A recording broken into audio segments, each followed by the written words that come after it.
Today, we're peeling back the layers on something we all have, but maybe don't think about how we talk about it: the daily routine. Right. Our source material isn't, some dense academic paper. It's actually a really detailed, structured conversation. It's designed for people practicing English. And it features two people, Sarah and Johnny, who walk us through their entire day. Literally from the moment the alarm goes off, right up until they, go to bed, weekends included. And it sounds basic, but this stuff is so foundational. Mm-hmm. We're not just looking at what they do, we want to look at how they talk about it. Exactly. Our mission today is a bit surgical. We want to extract the simple, essential frameworks, the recipe that lets them have such a clear, detailed conversation. Because if you can master this, you can explain the structure of your own life to anyone really quickly. We're giving you the shortcut, basically, so you can see the core blueprints that make these conversations flow. And we should frame why this is so important, talking about your daily routine. It's not just a list of chores. It's a story. It tells people who you are, what you value, when you're available. It's often one of the very first conversations you have when you meet someone new. It's how you find common ground. Exactly. So by looking at Sarah and Johnny, we're really analyzing the grammar of habit. Okay, let's unpack this. Where else to start but the warning? The morning blueprint. So the moment the alarm goes off, we get our first clue, the first structural difference. The time. Right. We have Sarah, who's an early riser. She's up at 7 a.m. And then you have Johnny, who goes for 7 a.m. It's only an hour, but that 1 hour says so much. It's a perfect opening marker. That single hour immediately tells you something about their values. Yeah. Sarah, at 7, is sort of telegraphing discipline. Maybe she wants a longer, quieter start. And Johnny. He's maximizing sleep. Maybe he values flexibility, or his approach to getting ready is just different. But that core phrase, I wake up at, that's the conversational starting block for the whole day. And what they do immediately after that reveals even more. Oh, absolutely. Sarah's first actions are all about efficiency. She goes straight to the bathroom, brushes her teeth. It's very utilitarian. Get the essential maintenance done. No fuss. But Johnny's different. His first action is a bit more mindful, I guess you could say. He drinks a glass of water first. Exactly. It's a tiny detail, but it speaks volumes. Sarah is task-focused. Johnny takes a small moment for, intentional wellness before the day really kicks in. Right. He's not just rushing the prep phase. And then we get to the great unifier. Huh. Coffee. The ultimate conversational bridge. They both make coffee no matter what time they woke up or what they did first. It's that shared cultural pillar. If you're ever stuck in a conversation, talking about making coffee is probably the safest bet you can make. It's universal. It signals, okay, my day is really starting now. It moves them from just being awake to actively doing. So we have the time, the first action, the coffee ritual. Now let's talk about breakfast, because this is where that efficiency versus investment idea comes back in a big way. It really does. Sarah's breakfast is incredibly simple. Bread and butter. The source even calls it very simple, so speed is obviously the priority. She's trading complexity for time. Just get some quick energy and move on. And then there's Johnny. Johnny eats eggs and toast. He calls it a good breakfast. Which isn't just a food difference, it's a choice to spend more time, more effort on that first meal. Exactly. So he's optimizing for quality and nourishment, where Sarah's optimizing for time. But the amazing thing is, the core conversational structure is identical. I eat breakfast at, or I eat X for breakfast. Right. And all you do is swap out bread and butter for eggs and toast, and you've painted a completely different picture of a person's morning philosophy. And that customization is so key. It shows you how stable that core phrase is. And what's really fascinating is how it invites follow-up questions. It's a social hook. Oh, so. Well, if Sarah says bread and butter, you might think, oh, you must be in a hurry. It invites you to ask about her schedule. If Johnny says eggs and toast, the conversation shifts. Oh, do you have time to cook every morning? You start asking about his skills or his priorities. It's a really efficient system for getting to know someone. Okay, so past the food. The final step before work is the digital check-in. The modern ritual. Both of them check their email, check their phone. It's just noted as a daily habit. It's that mental shift from personal time to, being available to the world. And then we hit the final time markers for the morning, The work start times. Sarah starts at 9:00 a.m. sharp. which fits perfectly with her 7:00 a.m. wake-up. She's consistent. And Johnny, who took that extra hour of sleep, starts a little later at 9:30 a.m. Right, and they add that one crucial detail about location. That they both sometimes work from home. And they frame it as easy. You just sit at the desk, which in today's world is a really important piece of information about your daily life. It tells you about their commute or lack thereof. So that phrase, I start work at time, that's the hard stop for the morning routine. It is. It's the boundary between personal time and professional obligation. These morning structures are so clear. Now let's see how that pace they've set up carries into the workday itself. So when they move into the professional day, that's where that whole dynamic of, say, efficiency versus collaboration really starts to play out. Absolutely. The first detail shows a huge contrast in how their work is organized. Johnny has a 10:00 a.m. meeting every single morning. A required social anchor. Right. And he frames it really positively. He says it's a good way to start the day. He gets to talk to friendly colleagues. And they even talk about non-work things, like weekends or hobbies. So for Johnny, that meeting is an external organizational tool. It sets the tone for the day. It provides mandatory accountability, socialization. It gives his day a structure he doesn't have to create himself. Sarah's workday, on the other hand, seems completely internally driven. Totally. Her focus is on many projects and a long to-do list. The word she uses is busy. Her day is defined by the sheer volume of tasks. And here's where it gets really interesting. Sarah mentions a very practical tip she uses. She writes her to-do list every morning. She says it helps her remember everything. And that's not just a scheduling quirk. It's a critical strategy she's sharing. When she says, I have a long to-do list, it's basically shorthand for, my schedule is complex, I manage it myself, and volume is the challenge. It's a universal way to talk about being busy at work without using, like, a bunch of corporate jargon. And the act of writing the list is key. It's tactile, it's fixed, it's her system. And that's a huge contrast to Johnny, whose 10:00 a.m. meeting kind of dictates his priorities for him through the team. That's a great point. How you organize yourself, an internal list versus an external meeting, is a huge part of your daily story. For sure. So moving into the middle of the day, we hit the next big-time marker, the lunch break. A non-negotiable pause. For Sarah, it's at 12:00 Lira. Exactly. Punctual, efficient, it keeps her busy day on a strict schedule. And again, the food choice reflects her whole morning. She eats something fast, like a sandwich. Just functional fuel delivery, a minimal interruption to her workflow. Johnny, in contrast, prefers a salad. He describes it as light and fresh.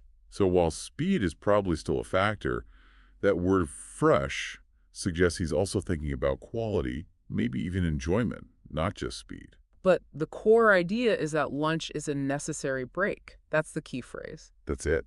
The purpose, conversationally, is about psychological restoration. You're signaling a temporary stop to the mental effort. And the structure's so simple. I eat lunch at time, and then you just add what you ate. It's precise, it's actionable. The time defines the boundary of the break, and the food defines the quality of that break. So after that break, they're back to work, which leads us to the final moments of the professional day. The finishing times. Sarah, ever consistent, finishes work promptly at 5:00 p.m. A clean, efficient end to the workday. And Johnny, who started at 9:30, finishes a bit later at 5:30. His workday is described as a little longer.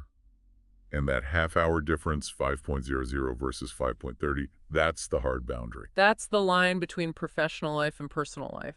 It's so powerful. When you say, I finish work at 5:00, you are instantly telling people your limits. And more importantly, when your free time begins. It's everything for social planning. Right. If we connect this to the bigger picture, knowing when someone finishes work is knowing when their brain shifts from obligation to, self-care or fun. And once that work computer is off, we shift gears completely. Exactly. And that takes us into the evening and how they structure their personal time. The evening routine is where their personalities really get to, expand a bit. But the conversational structures stay just as simple. They're so adaptable. Let's start with fitness. This is a classic contrast. You've got Sarah, whose choice is the gym, Structured, intense, goal-oriented. She goes for 1 hour. and she focuses on how it makes her feel. She feels good after the gym. It's a continuation of that efficient, disciplined mindset. And the structure is the anchor. I go to the gym for duration. Simple. Johnny's approach is totally different. Much lighter, more accessible. He walks in the park near his house for 30 minutes. And he specifically calls it relaxing, He also mentions listening to music or a podcast while he does it. which highlights how flexible the language is. You can say, I go to the gym to signal something intense, or I go for a walk, for something more about maintenance and relaxation. And the source makes a point of saying that walking is good exercise too. Which is so important. It validates that choice as a legitimate form of fitness. It's not just the gym. And I think it's interesting that Johnny is habit stacking. He's got relaxation, movement, and learning all in one 30-minute block. For sure. So from exercise, we move on to dinner. And this is where we really see their relationship with food and domestic work. Sarah, our efficient planner, keeps her cooking simple. Very predictable. Pasta with tomato sauce. Chicken with vegetables. The goal is functional, quick meals. Fuel for the evening. Johnny, on the other hand, sees cooking as a creative hobby. He explicitly says he loves cooking, and he tries something new every week. Right? He mentioned cooking a fish dish the night before. So Yeah. for him, it's not a chore. It's a genuine interest. And it's amazing how the same verb, cook, can carry such different weight. I cook simple things versus I love cooking. It immediately opens up different kind of conversation. You can ask Johnny for a recipe. Right. Okay, so after dinner comes the less glamorous part, the chores. Which is critical for making a routine sound realistic. They both mention a shared daily chore. I do the dishes after dinner. But then Sarah adds more detail. She cleans the kitchen every day. She takes out the trash on Mondays and Thursdays. That detail about the specific days is a great example for the listener. I do X on day. It shows you how to talk about frequency. Exactly. And it also distinguishes between daily maintenance and the big stuff, like laundry, which they say is a big job for the weekend. This chore talk is so important for building a believable, relatable routine. It shows you're a responsible adult who manages their space. So finally we get to the end of the day, relaxation. Their shared method is pretty familiar, watching TV or movies. And specifically comedy shows because they make them laugh. So their strategy for decompressing is very intentional. Low effort, high reward entertainment to boost their mood. Sarah then adds one more layer to her routine. Reading a book before bed. And she gives a reason. It helps me sleep. So she's connecting that action directly to a health benefit. And that leads them both to the final time marker of the day. Bedtime at 10:00 p.m. For both of them. Yep. They both stress the importance of sleeping well.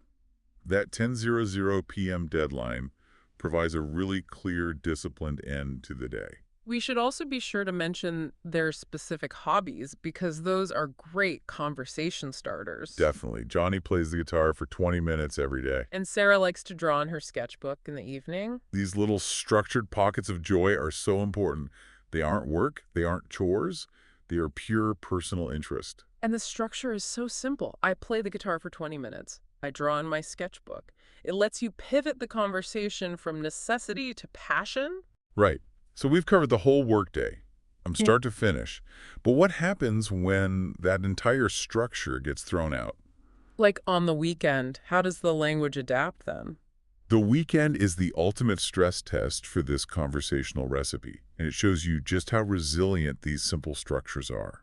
The activities change completely. You go from obligation to choice. But the foundational language, it just holds steady. It's amazing. So the first, and maybe the best, structural shift is the morning. No alarm. That's the magic phrase, isn't it? No alarm. It's the most powerful way to describe a weekend morning. It's the linguistic sign that you are free. And they both wake up late, like 9:00 or 10:00 a.m. And Johnny celebrates this freedom by making a special weekend breakfast. Pancakes. Right. And notice the structure is the same as his weekday breakfast. I make breakfast. But he just swaps in a different vocabulary word, pancakes, to signal pleasure over just, fuel. Then we get into the big weekend activities. For Johnny, his Saturday is about community and planning. He uses that simple structure. I go to the market to get food for the week. And then he shifts to another one. I meet my friends at a coffee shop. So simple, so powerful. I go to the place, I meet my people. It immediately communicates what he's doing and why. He's getting his chores done, but also maximizing social time. Exactly. His weekend is about external engagement. Sarah's Saturday is different. It's more about personal connection, which fits her character. She visits her mom and dad for lunch. And she adds that little piece of commentary. Family time is important. And again, the structure is perfect. I visit my family. It's so clean. And the contrast between Johnny's friends and Sarah's family shows how you can express totally different personal values with the exact same kind of simple sentence. Sunday then becomes the day for rest and prep. Which is another crucial part of the routine. You have to acknowledge the need to recover before the week starts again. So they both rest. But Sarah, being Sarah, does a little more. Of course she does. She adds a layer of forward planning, she cleans a bit, and she prepares food for the week ahead. The source calls this smart because it helps her during the busy week. And that structure, I prepare food for the week, is a perfect way to talk about being organized. It shows you're thinking ahead. It really brings us back to the core idea of the recipe itself. It does. If we connect this to the bigger picture, these structures are the recipe for conversation. It doesn't matter if you're making pancakes or visiting family or cleaning the kitchen. The core structure, I, plus an action verb, is the constant. It's the foundation. So the blueprint is totally portable. You can just plug in your own life. Your own hobbies, your own job, your own food. Yeah. And the structure holds up perfectly. It lets you communicate complex personal details with really fundamental clarity. It has to give you a lot of confidence when you're speaking. Tremendous amount. Yeah. You don't need fancy words to describe your life. You just need to master these basic high-frequency building blocks. So we started this deep dive looking at what seemed like, very simple conversations from Sarah and Johnny. And what we found is this incredibly robust, ready-made recipe for talking about your life. The key takeaway, really, is the power of those simple combinations. You take a time, word, morning, evening, and you combine it with a powerful action verb, wake up, eat, work, sleep. And boom, you have a full, descriptive, and emotionally accurate sentence. That's the core concept, isn't it? It is. These structures aren't just for, basic practice. They are the fundamental building blocks of social intelligence. They give you a clear framework to share who you are. And they're so flexible, you can change, I work at a corporation, to I go to school, just by swapping out a few words. But the backbone stays the same. It's reliable. So what does this all mean? The structure is the backbone, and the details. The details are the personality. Exactly. Sarah's efficiency, Johnny's love of hobbies, all of that color comes through, but it's supported by those fundamental sentences. The time markers set the boundaries, and the verbs tell us what happens inside those boundaries. It's just a beautifully efficient system for communication. By mastering this, you're not just learning words. You're learning a strategy for sharing your identity and managing your social world. So we heard about Sarah reading a book to help her sleep, and Johnny playing guitar for 20 minutes every day. Both are these small, intentional acts of self-care. Built right into their structured days. Right. So here's a final thought for you, the listener. We've spent all this time analyzing Sarah and Johnny, but what about you? Think about the one thing you do every single day, purely for your own mental well-being, that one non-negotiable act, and then think about how you would describe it, simply and clearly, using the recipe we talked about today. Take the blueprint, apply the verbs, and test that structure against your own unique life. That is how this knowledge becomes real, practical power. Thank you for diving deep with us today. Yeah.